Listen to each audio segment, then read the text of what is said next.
moins l'incinétique au point B est égal à la somme des travaux des forces qui agissent sur le solide là de B à M. Donc c'est ça la partie ici. Bienvenue dans cette nouvelle vidéo. Moi c'est M. Ragoye, professeur de sciences physiques. Ici sur cette chaîne, j'ai des élèves à mieux maîtriser les sciences physiques. Aujourd'hui, nous allons traiter sur la dynamique. D'abord, avant de commencer, je vais dire merci beaucoup à tous mes abonnés, vous êtes appréciés. Et si vous qui regardez cette vidéo actuellement, vous n'êtes pas encore abonné, abonnez-vous, activez la cloche de notification pour ne rien rater de mes prochaines notifications. J'espère qu'à la fin de cette vidéo, vous n'en sortirez pas bloqué. Sans plus tarder, commençons. Exercice. On étudie le mouvement d'un solide ponctuel S dans le référentiel terrestre supposé galiléen. Ce solide de masse M est initialement au repos en A. On le lance sur la piste ACD en faisant agir sur lui le long de la partie AB de sa trajectoire une force F horizontale et d'intensité constante F. On pose AB égale L. La portion AC de la trajectoire est horizontale et la portion CD est un demi-cercle de centre O et de rayon R. Ces deux portions sont dans un même plan vertical. On suppose que la piste ACD est parfaitement lisse et que la résistance de l'air est négligeable. Petit 1, déterminer en fonction de MFL la valeur VB de la vitesse de S au point B. J'ai déjà traité l'exercice au tableau, mais je vais essayer de vous expliquer ça, de vous décortiquer un peu plus avec des détails tout à l'heure. D'accord? Donc on commence. J'ai déjà fait la représentation des forces. Tout d'abord, pour traiter un exercice de physique en physique, surtout la mécanique, il faut faire la représentation du schéma. Voilà, c'est très important, avec une représentation de toutes les forces.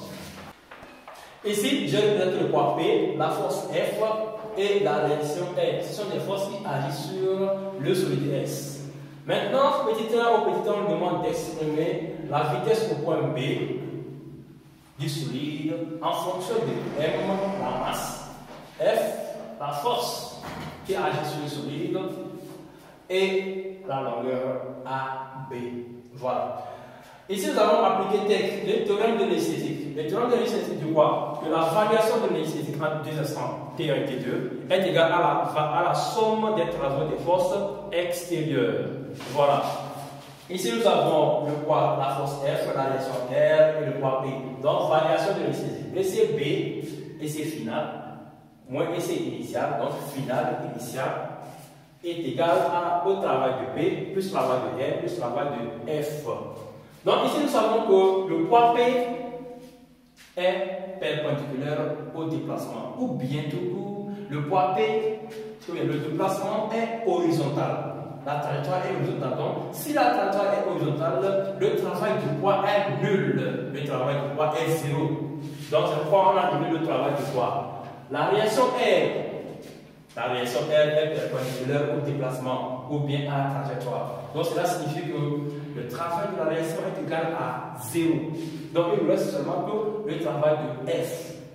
Donc demi de MVB carré est égal à FL. Donc en tirant VB, nous allons avoir VB est égal à la racine carrée de 2 fois F fois L sur M. Voilà. Maintenant, petit 2. Petit 2. Au point M défini par l'angle θ, établir en fonction de F, M, L, R, θ et G, G étant l'accélération de la pesanteur. Petit a, la valeur, l'expression de la valeur VB de la vitesse. Au point M, bien sûr. Donc, ici, terminons en fonction de F, M, L, R, ainsi de suite. L'expression de petit a, la valeur Vm de la vitesse au point M. Donc, le point M est ici. Nous allons appliquer toujours le théorème du centre de l'énergie cinétique. Donc, l'énergie cinétique au point M moins l'énergie cinétique au point B est égale à la somme des travaux des forces qui agissent sur le solide là de B à M. Donc, c'est ça l'appliquer ici. Demi de MVM carré moins demi de MVB carré est égal à moins MGH. Pourquoi? Parce que ici le travail de B est résistant. Le travail est résistant. Pourquoi? Parce que on quitte d'une altitude inférieure à une altitude supérieure. Donc, on monte. Donc, si le solide monte, son travail est égal à moins. Donc, son travail est inférieur à 0. Donc, c'est pourquoi on a mis moins. Donc, comment on a supprimé la masse et le demi là? C'est-à-dire que ici, on multiplie par 2 et on divise par la masse. Donc, ici, demi là fois 2, ça donne mv m carré. Demi, donc ici fois 2 et ici fois 2 aussi. Donc, c'est pourquoi le 2 là est apparu. Donc, le m est parti où? On a m. Donc, c'est pourquoi les m là se sont simplifiés. Tout court. Donc, c'est pourquoi on a Vm carré moins Vb carré est égal à moins 2gh.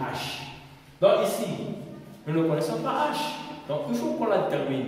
La hauteur h ici, c'est m ici. Donc, la hauteur, on trace comme ça, c'est la hauteur h ici. Donc, projeté sur la verticale, nous avons h est égal à kc. H égale kc. Donc, pour tenir kc, nous avons le rayon R. Donc, ça fait h est égal à OC. H égale OC moins OK. OC moins OK. Or, OC est égal au rayon. OC égale au rayon, donc ça fait R. Et ici, nous avons OK. OK, nous allons considérer le triangle OKM, perpendiculaire en K. Donc, en utilisant sinus, cosinus, tangente. Donc, ici, nous voyons que notre côté OK est collé à l'angle. Donc, on utilise cosinus. Donc, ça fait OK est égal à R cosinus θ. Donc, en mettant R en facteur, nous avons R facteur de 1 moins cosinus θ. Donc, H égale R facteur de 1 moins cosinus θ. En remplaçant ici, nous avons donc Vm carré est égal à Vb, c'est-à-dire qu'on a balancé Vb carré là. De l'autre côté, il était moins. Il change de signe, ça devient plus. Donc, ça fait plus Vb carré moins dg R facteur de 1 moins cosinus θ. Donc, après transformation et remplacement, nous allons trouver Vm est égal à donc Vb carré, c'est ça ici, l'expression de Vb carré. Voilà. Donc, nous allons trouver racine carrée de dfl sur m moins 2gr facteur de 1 moins cosinus θ. Voilà. Ensuite, au petit b, on demande de déterminer l'intensité, l'expression de l'intensité R de la réaction de la piste. Voilà. Toujours au point M. Au point M, ici, nous allons représenter la force qui agit sur le solide au point M. Voilà. Le point M est ici, le point M. Donc, voilà. Ici, comme notre trajectoire est circulaire, nous allons utiliser la base de Freenet. Freenet, ici, a deux axes, dont l'un est radial, c'est elle ici, ou bien c'est lui ici, autant pour moi, la normale, et la tangente, donc la tangente. La tangente, voilà. La représentation des forces. Ici, nous avons que le poids et la réaction R. Le poids toujours vertical descendant, P. La réaction toujours orthogonale ou bien perpendiculaire au déplacement. Donc, la réaction est comme ça, R. Voilà. Donc, en appliquant TCI, toujours TCI, TCI nous dit que la somme des forces est égale à la masse fois l'accélération. Donc, TCI, la somme des forces extérieures est égale à la masse fois l'accélération. Donc, nous avons le poids, la réaction est égale à M fois A. Projection suivant la tangente. Ici, nous avons le poids P est égal à moins P sinus θ. Pourquoi? Parce que ici, nous avons déjà notre angle θ qui existe là, angle θ. Comme il y a θ ici, donc il doit avoir θ là. D'accord. Donc, avec la projection suivante, la tangente, donc, c'est ici notre poids normal. Donc, P normal. P normal est collé à l'angle θ. Comme c'est collé, on utilise cosinus. Or, Notre P normal est dans quelle partie du repère? Dans la partie négative. Pourquoi? Parce que l'axe est dirigé vers le centre. Donc la partie négative, c'est ici. Donc moins. Donc, moins P, la normale. On parle de la normale. Moins P cosinus θ. On est d'accord. Maintenant, on prend la tangente. La tangente ici, c'est elle là. P tangentielle. P tangentielle est dans la partie négative du repère, donc moins. Et comment? Ici, l'angle là va se retrouver là. Angle alterne interne. Si vous avez deux, si vous avez un triangle comme ça, ou bien, je ne sais pas moi, un carré, supposons un carré, et qu'on trace comme ça, l'angle là, alpha, est égal à cet angle. Angle alterne interne. Donc c'est ça ici. Donc l'angle là va se retrouver là. Or, la tangente, le poids tangentiel, est opposé à l'angle θ. Donc ça fait sinus. Donc ça fait moins sinus P sinus θ. Voilà.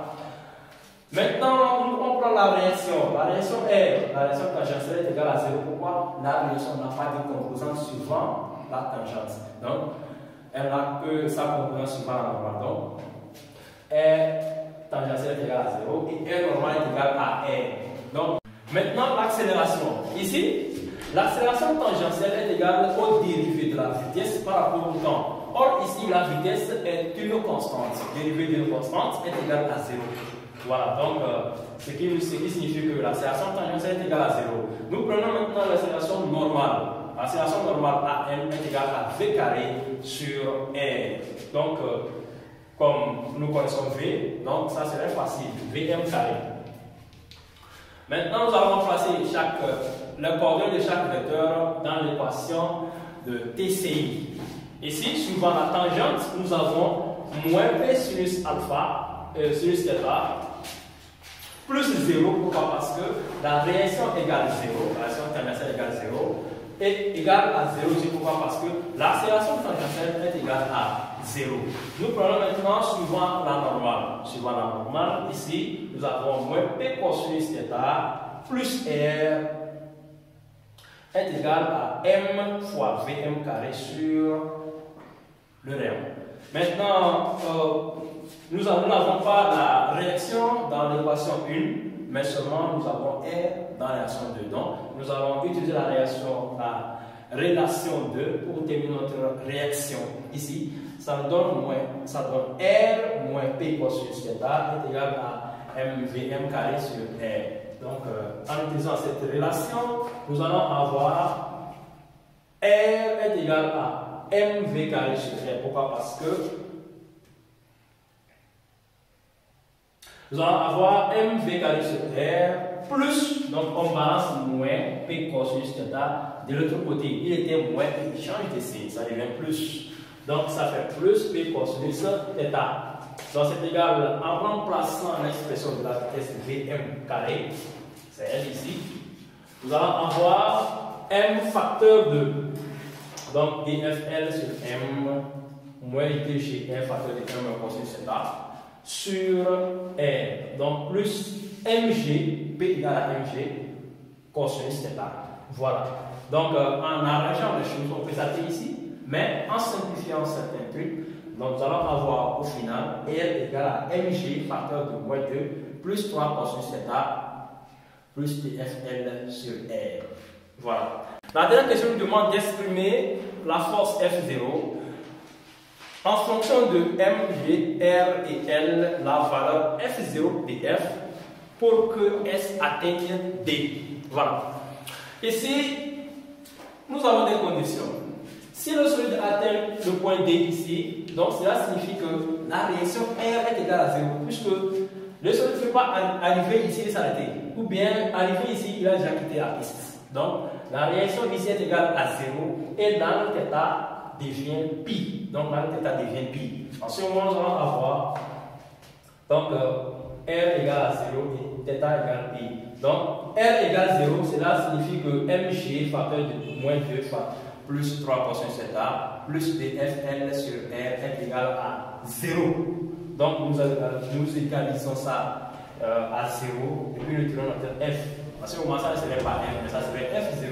F0 égale moins mgr facteur moins de plus 3 sur 2L, après tirage bien sûr.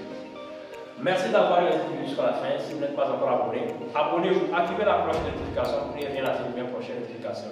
Je ne suis pas Dieu, je fais des erreurs. Si vous remarquez quelques erreurs, vous avez des remarques, n'hésitez pas à me les faire, ça me fera beaucoup plaisir. Merci et à la prochaine.